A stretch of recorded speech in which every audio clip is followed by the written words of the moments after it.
In July, I was vacationing at the beach in North Carolina with my wife's family, as I do pretty much every summer.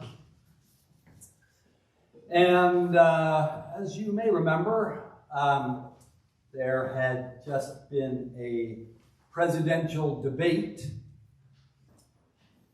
And so there was a lot of conversation among us that week about whether the president was going to continue his re-election campaign, which wasn't looking very promising all of a sudden, or step aside in favor of someone else.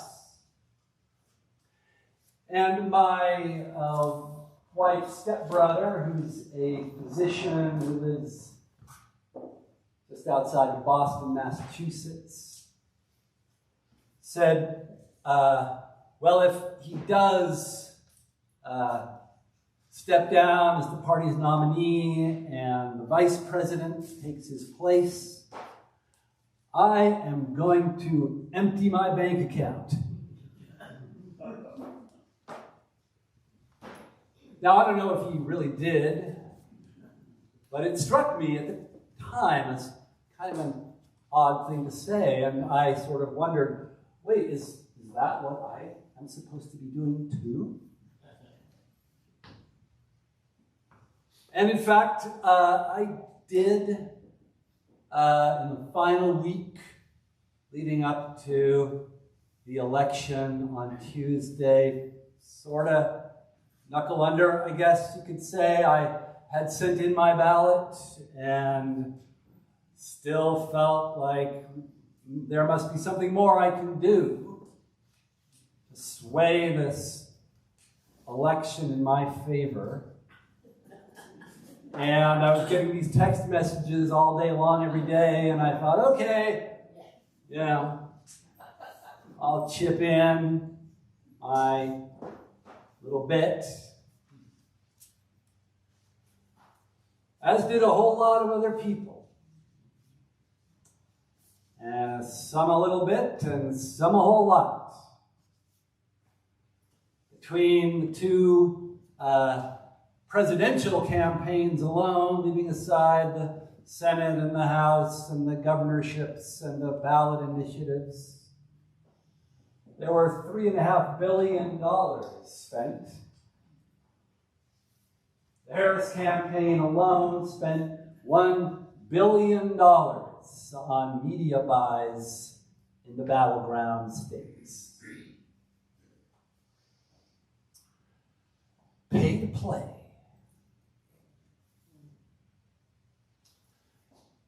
So one does wonder how this might have impacted what ended up happening, which is that a whole lot of people who've been told over and over again that democracy itself is at stake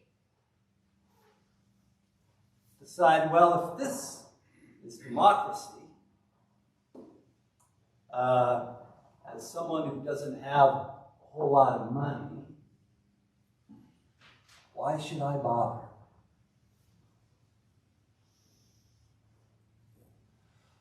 Our gospel story today has Jesus teaching in the temple, as he has been for a week or so, ever since he rode into town on a donkey.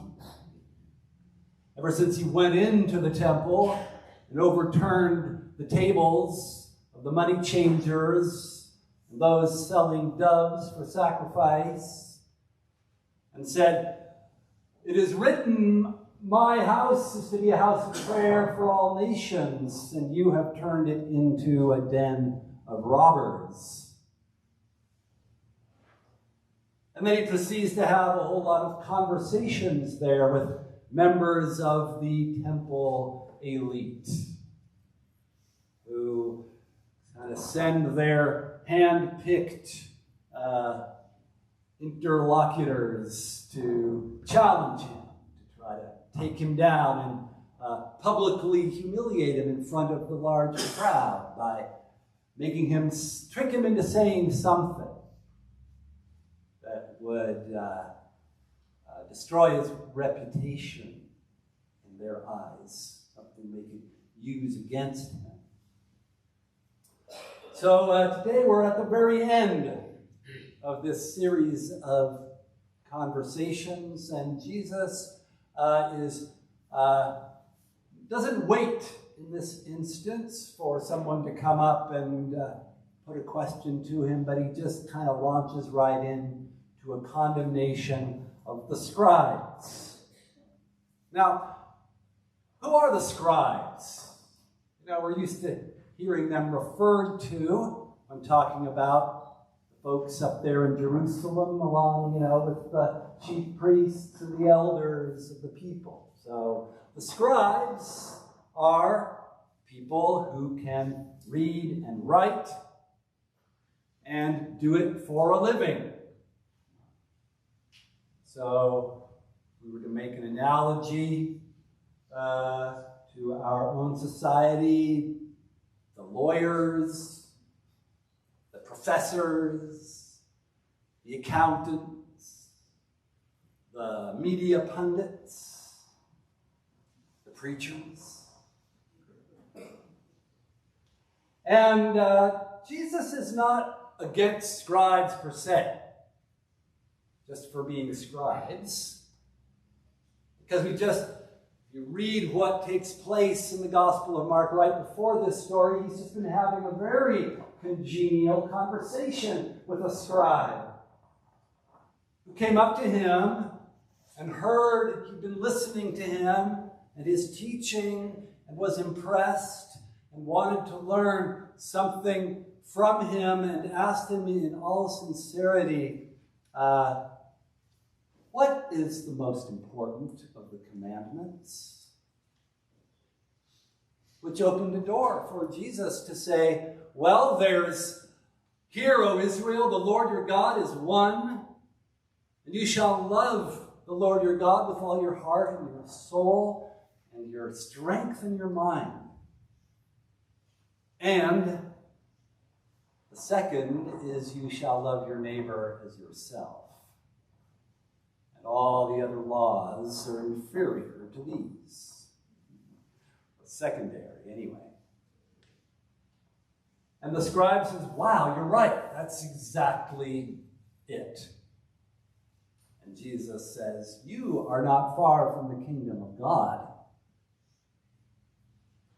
So you can be a scribe and get it. In other words, but you can also be this kind of scribe who just sort of forms part of the retainer class of the ruling elite who uses your skills of interpreting the law to prop up injustice and to try to climb socially and sort of, assume that you ought to occupy a privileged place in the marketplaces and in the synagogue and in the banquets, and impress folks with your eloquence and your capacity to rattle off long, pious-sounding prayers,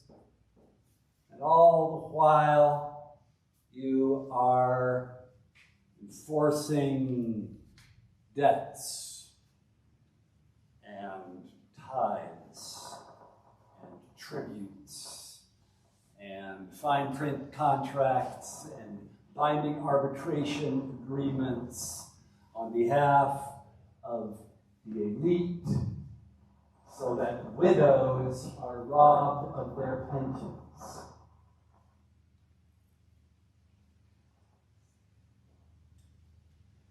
In the Bible, widows are almost like a shorthand for the vulnerable people in society. The people who God especially cares for. because they have no one else to advocate for them. If you're the kind of scribe who puts on a good show, and meanwhile are just kind of helping to turn the cogs of the machine that chews up widows, Jesus is pissed at you. And in, this week, as we, college-educated, well-intended, prosperous, liberal, global elites on the coasts are wondering just how we got so out of touch with the vast sea of red people in the middle. Maybe we take this condemnation of Jesus just a little bit to heart this week. I don't know. But then he goes on to talk about the temple treasury. He sits down opposite the treasury in the temple and watches the people coming and putting their money in the box. It's Passover time, the city's full of pilgrims, and they're all coming and paying money into the treasury in the temple. And the rich people are coming and they're dumping in large quantities of coins that kind of make a big noise rattling around in there as they go in, feeling very good about themselves, about how they are doing their part for God or democracy or whatever, putting in all that money. And then along comes a poor widow with 2 tiny little flakes of metal. I actually have one of these that my mom framed for me and did some nice calligraphy around the outside with this passage from the Gospel of Mark quoted around it. It's just this tiny little thin piece of copper. She puts 2 of those in the box. And Jesus calls his disciples to him, and he wants to point something very important out to them,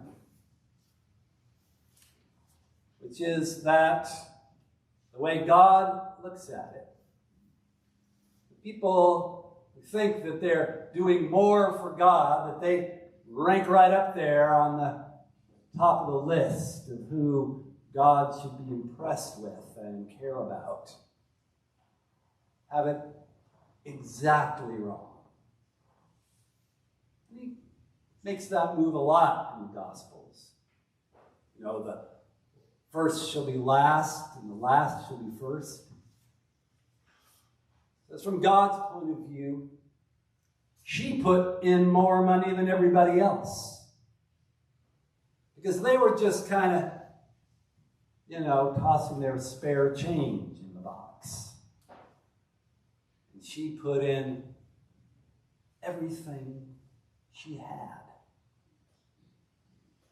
She was so devoted to God and believed that what God wanted was for her to put money in the treasury in God's temple. That, I guess it makes me imagine that somewhere out there in Tennessee or Texas or Medford, there is a widow who lived on canned beans and stale bread for a month so that she could give a little money to Donald Trump or Kamala Harris. And as far as God is concerned, she put in more than Elon Musk.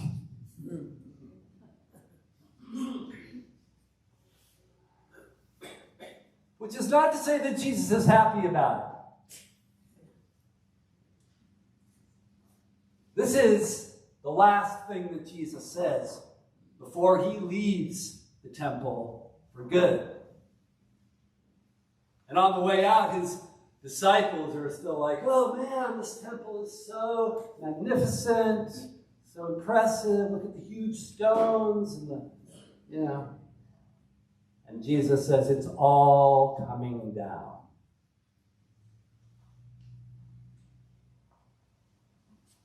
It's all coming down. So where is democracy? Is it in that temple? Is it in that box where people put their money? Or it is in the hearts of God's people? Is it in heaven with Jesus, who loved the people so much that he was willing to shed his blood for all of them, starting with the widows and working his way down from there to Elon Musk at the very bottom of the heap. But he still loves him. He shed his blood for him. And he taught his disciples that anyone who wishes to be great must be last of all and servant of all. Because the Son of Man came to give his life for many, to free them from sin and oppression and death. That's democracy. And it now is in heaven, interceding before the Creator of heaven and earth, the one who sustains all life, the one who will be there at the end, interceding for us and our real needs, interceding for food and clothing and shelter for God's people, for justice and dignity and worth and belonging and love and compassion, interceding for safety and healthy communities and a healthy earth and peace between enemies.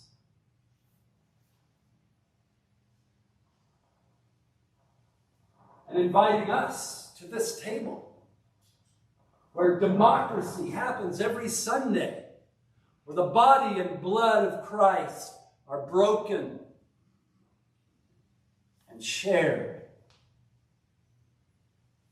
with the widows and the orphans and the rich and the poor, and the Democrats and the Republicans and the Greens and the socialists and the... Hell, if Elon Musk walked through the door, he could have some too.